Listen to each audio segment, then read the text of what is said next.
वो कहते हैं ना, जैसा सोचोगे वैसा ही बनोगे। यानी आप जैसा सोचते हो ठीक वैसा ही बन जाते हो। इसलिए यदि जीवन में बड़ा और सफल बनना है तो हमें अपनी सोच भी बदलनी पड़ेगी और अपनी सोच भी बड़ी करनी होगी। यदि हम बड़ा सोचेंगे तो निश्चित ही उसे पूरा करने की भी कोशिश करेंगे और यही कोशिश हमें जीवन में जरूर बना सकती है। तो चलिए इस कहानी को शुरू करते हैं। किसी गांव में दो दोस्त रहते थे। दोनों ही दोस्त एक ही स्कूल में एक साथ ही एक ही क्लास में पढ़ते थे। एक दोस्त अमीर घर से था जबकि दूसरा दोस्त गरीब घर से था, लेकिन दोनों पक्के दोस्त थे। अमीर घर का लड़का वह पढ़ लिखकर अपने माँ बाप के व्यापार को आगे बढ़ाना चाहता था, जबकि गरीब घर का लड़का अक्सर वह अपने और अपने गांव वालों के बारे में सोचता रहता था। उसके मन में अक्सर यही चलता रहता था कि वह पढ़ लिखकर एक दिन बड़ा अधिकारी बनेगा और गांव वालों के विकास के लिए कुछ नया करेगा। दोनों दोस्त अपनी इस सोच के साथ पढ़ाई करते थे। समय बीतता गया।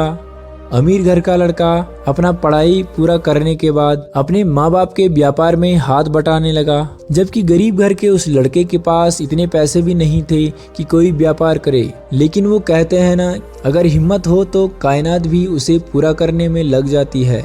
इसी सोच पर वह गरीब घर का लड़का छोटे बच्चों को पढ़ाने लगा और अपने सपनों को सच करने के लिए साथ में परीक्षा की तैयारी भी करने लगा।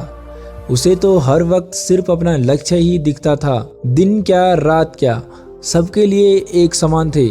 वह सिर्फ और सिर्फ अपने लक्ष्य को पूरा करने में दिन रात लगा रहता था। और वो कहते हैं ना, अक्सर सफलता भी उन्हीं को मिलती है जो सफलता के लिए कोशिश करते हैं। उस गरीब लड़के की मेहनत आखिर में रंग लाई और सभी परीक्षा को पास करते हुए वह प्रशासनिक सेवा के लिए चुन लिया गया और उसके गाँव के जिला स्तर पर उसकी नियुक्ति भी हो गई। और इस तरह वह अपने सोचे हुए सपनों को सच कर दिखाया।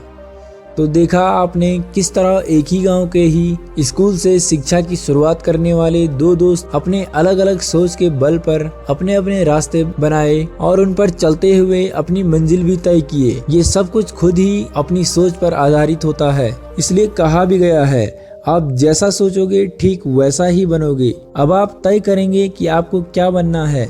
ये आपकी सोच पर आधारित है। अगर आप अपने जीवन में कुछ बड़ा बनाना चाहते हैं तो बड़ी सोच रखिए, लेकिन सिर्फ बड़ी सोच रखने से कुछ नहीं होता। तो बड़ी सोच के साथ साथ सबसे बड़ी बात है कि उस पर अमल भी आपको करना होगा और उसके प्रति कार्य भी करना होगा। उम्मीद करता हूँ आपको यह कहानी अच्छी लगी होगी।